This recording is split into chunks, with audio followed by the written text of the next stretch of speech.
Michigan. Well, actually it's about 25 degrees, but with the wind chill, it's bitter.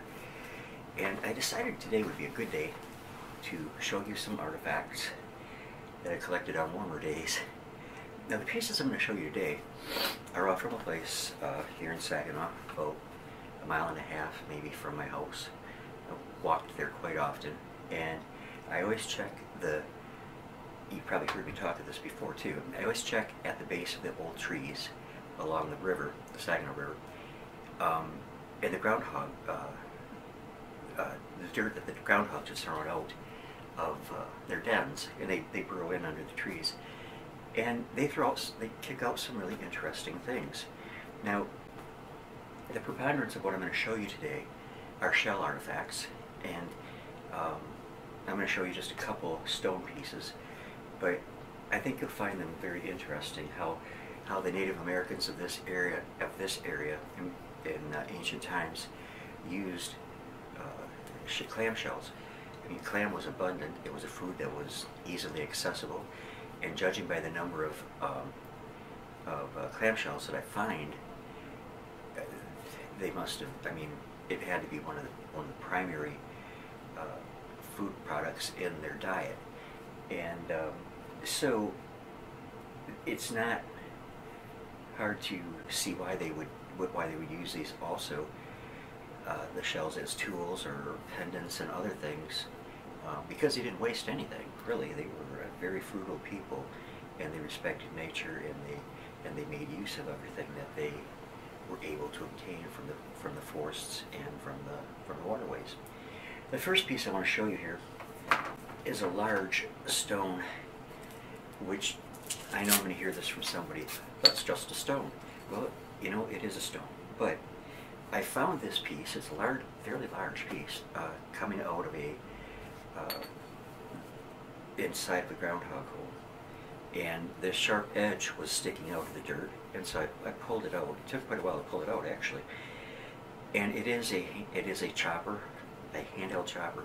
It has been brought down to a bit on this edge, and if you can see that, it has been pressure flaked along that edge there to make it a good cutting device, or chopping device. So it was used for chopping, cutting, and various, probably other purposes. Interestingly, and I don't know if you can see this or not, it has a fossil shell right here in the impression of it, which is some kind of a clam or brachiopod, smallish.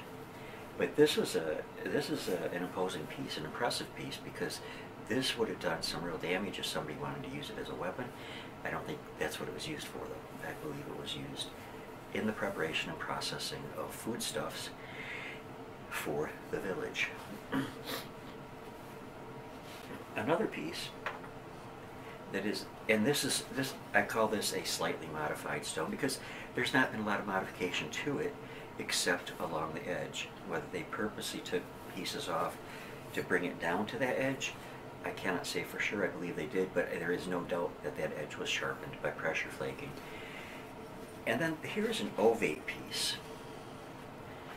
This was a natural form. This is, this wasn't worked into this shape. But if you can look right here, there's been stone removed, and this entire edge has been pressure flaked again, like the other piece I just showed you. So it's an interesting piece, and again, like I said, it's not a highly modified stone, but it is slightly modified and was used, as my dear friend Jerry Wagner would say, by the hand of ancient man. I'm going to show you another stone piece here. We're going to move on shortly to the shell pieces.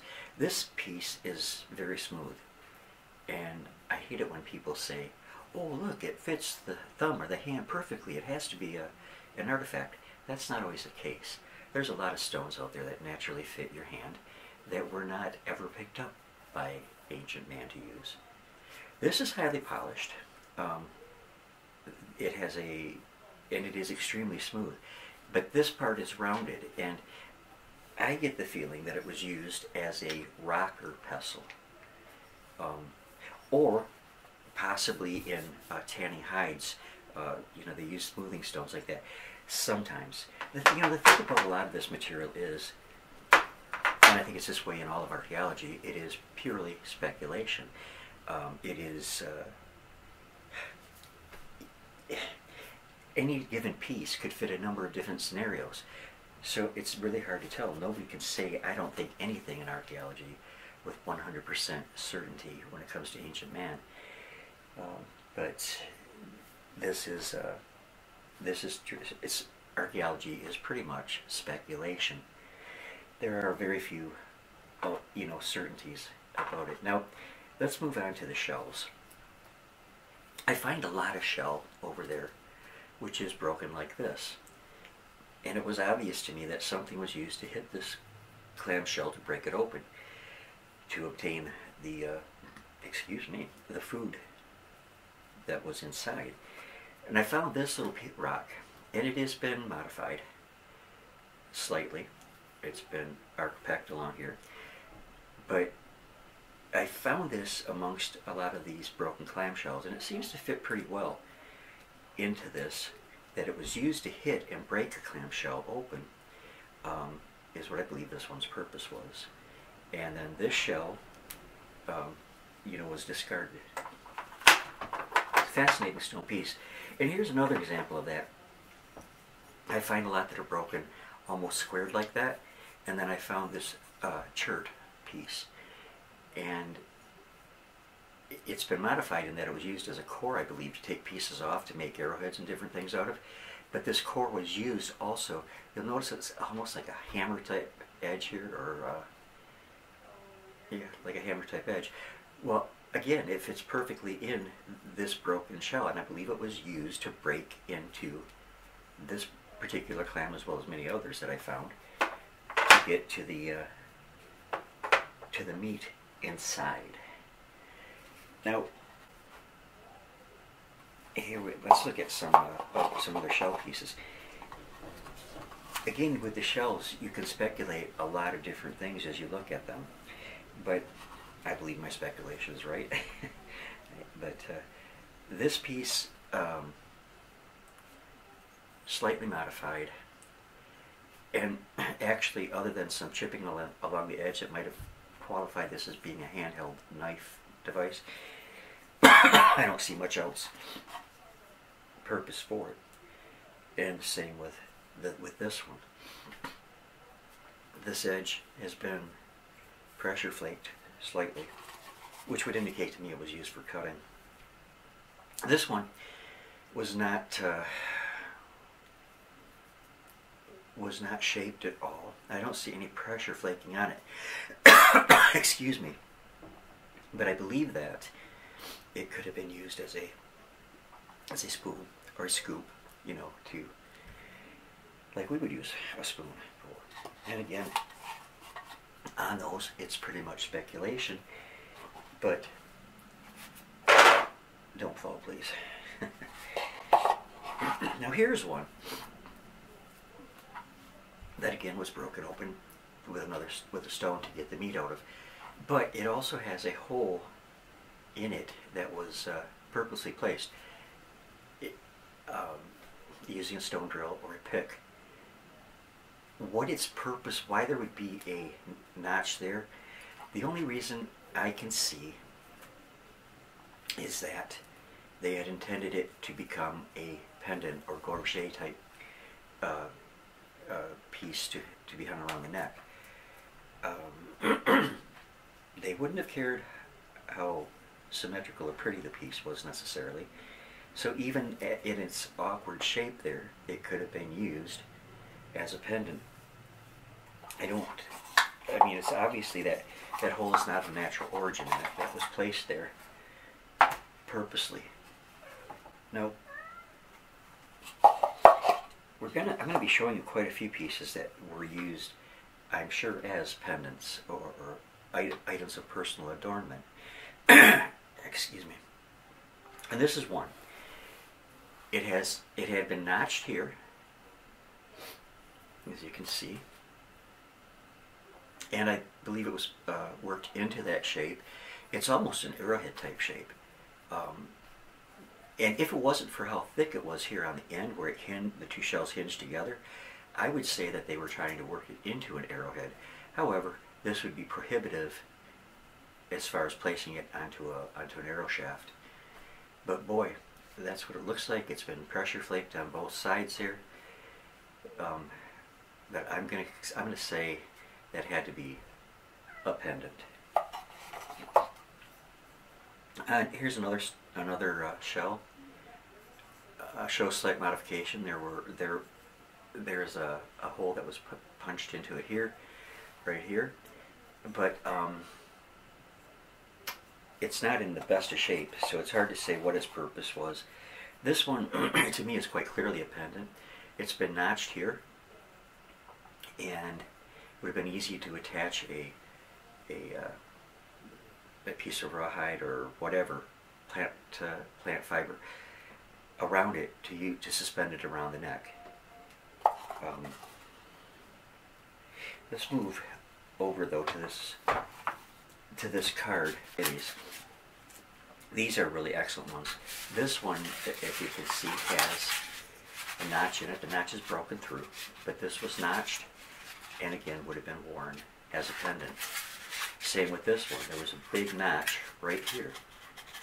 There would have been a knot put through there, and again suspended for wear around the neck. This one the same. There's a little notch there. That is the case with all of the pieces on this card. Like I said, in a moment I'm going to show you close-ups of these. But this one in particular I really, really like because it's been shaped into such a nice form, pleasing to the eye, and it would have been pleasing. It would have been an interesting piece for Brave to have worn around his neck, as mostly the ornamentation was worn by the male members of the tribe. All of these show pressure flaking along the edges, which was used to shape the shell into its current form. So I will show you a close-up of those in a moment. And one last piece I want to show you here. Let me see if I can open that. These are two more shell pendants. And I say that because of the notching, where the notching is. Now a piece like this one could also be a knife. It's very sharpened along this edge, and it is notched here, and it could have been attached easily to a wooden handle to use as a knife. I know that it probably annoys a lot of people to hear it said that archaeology is probably about 95% speculation, but I feel that's true. Any site that I've gone onto over the years, you'll find things that are pretty easy to identify, the arrowheads, the pot shards, and things like that. But there's always tools and devices that you find that you really have to go with your gut feeling of what it might have been used for. These pieces date back, I believe, to the late Woodland era, which would be from 500 to 1400 years ago, and were used along the Saginaw River. But wherever you go where clams were prolific, you'll find huge deposits of shells, remainders from, they're fixing their meals or breaking them open and eating them raw, I don't know. But but I haven't seen any piles of shells here at this particular site, but just shells that have been brought up by the groundhogs. If it was ever possible to do digging in that area, it would be incredible to see what you found. Because in a previous video, I showed some red ochre artifacts that came from Ojibwe Island. And red ochre could date it back many, many thousands of years, the pieces associated with that. And I've also found very, very thick early woodland pottery there. And I would show those to you now, but I did a video on those. And if I remember, I'll try to put the link in the description so you can visit those videos if you would like. Well, that's what I got for you right now. I hope you enjoyed hearing about these, and I'm taking a short look at them. I'm spending a lot of time planning on what I want to do with my channel after the winter is done.